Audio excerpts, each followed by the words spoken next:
London police chiefs and medics are bracing themselves for a security nightmare at the Queen's funeral on Monday as they balance the need to protect the world's top leaders and dignitaries with the public's desire to mourn their much-loved monarch. Some have compared the event in scale to the London Olympics, but in truth the state funeral, the first in Britain since Winston Churchill died in 1965, is likely to dwarf the 2012 sporting extravaganza. Codenamed Operation London Bridge, arrangements for Britain's longest-serving monarch have been carefully pored over for years by the many agencies involved, with the Queen herself signing off on every detail before her death. Read more. The order of service for the Queen's funeral. The city has already seen unprecedented crowds viewing the official lying in state, which will run until 6:30 a.m., 3:30 p.m. Est, on Monday, just hours before the funeral procession to Westminster Abbey commences. The sheer numbers caused queuing to be temporarily paused on Friday. In an interview with Sky News earlier this week, London Mayor Sadiq Khan said of the scale, "If you think about the London Marathon, the Carnival, previous royal weddings, the Olympics, it's all that in one." Read more. Dear Mummy, Prince Andrew's tribute to the Queen. The three police forces which operate in the British capital, the Metropolitan Police, the City of London Police and British Transport Police, initiated their well-rehearsed plans across London as soon as the death of Elizabeth II was announced on September 8. The funeral will be the largest single policing event that London's Metropolitan Police Force has undertaken, its Deputy Assistant Commissioner Stuart Cundy told reporters Friday.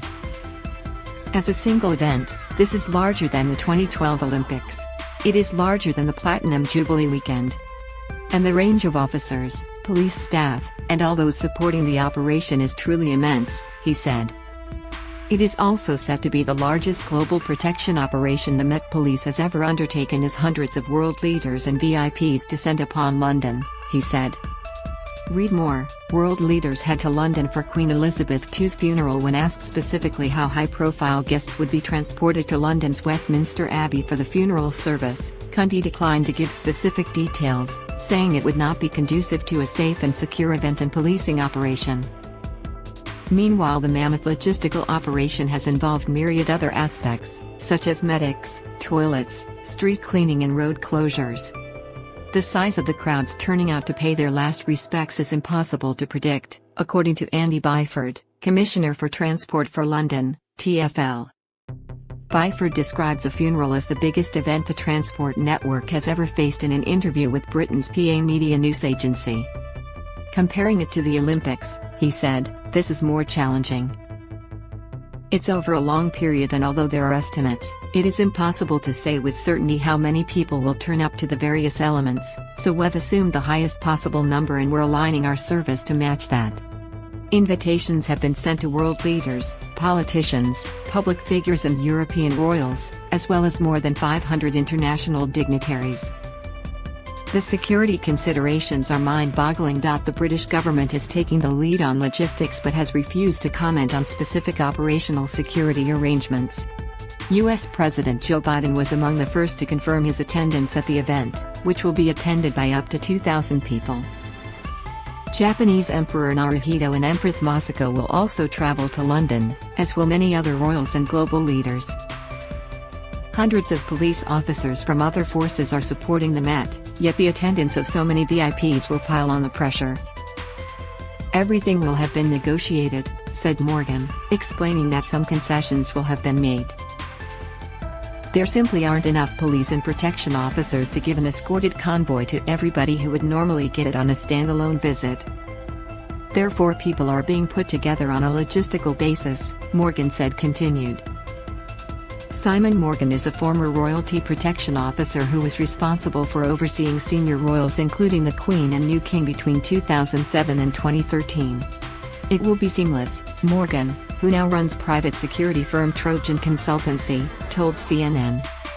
The policing plan and security behind it is a twofold operation. Security and public safety are both intrinsic. Morgan said the events surrounding the state funeral have been in the pipeline for decades. London Bridge came to fruition in the 60s. It's been subject to review at least 3 times a year. Elements are discussed and indeed some elements have been already used in isolation, he said, citing the Queen Mother's funeral in 2002, royal weddings and the Platinum Jubilee as examples. Regular reviews were vital in combating the changing nature of security threats, from Irish nationalism in the 1970s and 80s, to Islamic extremism more recently.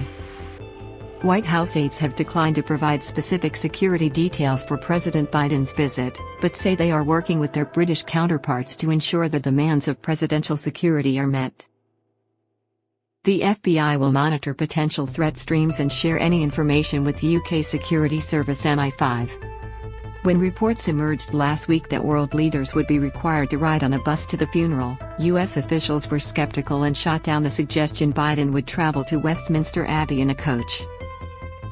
In 2018, when other world leaders traveled together in a bus to a World War I memorial in Paris, then US President Donald Trump traveled separately in his own vehicle. The White House explained at the time the separate trip was due to security protocols.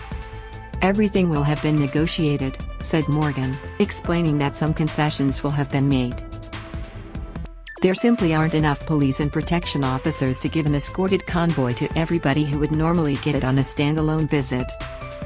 Therefore people are being put together on a logistical basis," Morgan said. "There's no compromise in relation to security and a lot of visiting dignitaries will be very aware of the optics of demanding their own protection teams. Police must also consider the fixated threat," he said. "That's someone who is fixated on a member of the royal family. A lot of those people are subject to mental health orders and subsequently came to the attention of medical professionals and sometimes law enforcement. Single-cause activists also pose a risk," Morgan said. "The force has already come in for harsh criticism over its treatment of Republican protesters. Every single one of these causes wants to use global media attention to highlight what's important to them," he added. Simon Hill, from Oxford, told CNN how he was aggressively arrested after calling out "Not My King" at a ceremony which proclaimed Charles V's succession. He said he had been left gobsmacked after police intervened, grabbed hold of me, handcuffed me, and put me in the back of a police van. He added, "Surely arbitrary arrest is not something we should have in a democratic society." According to Morgan, police aim not to ban peaceful protests but ensure public order, as demonstrations can sometimes provoke confrontation when emotions are running high. "The police are very much in a damned if you do, damned if you don't situation," he said. While police are spearheading the operation, many others are closely involved, among them military, transport and utility bosses.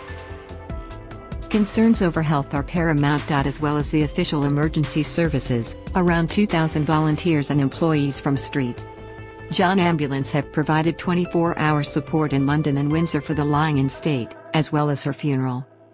"In our planning for this sad occasion, we estimated we'd need around 1,000 volunteers, but more than double that have said they can make themselves available," St.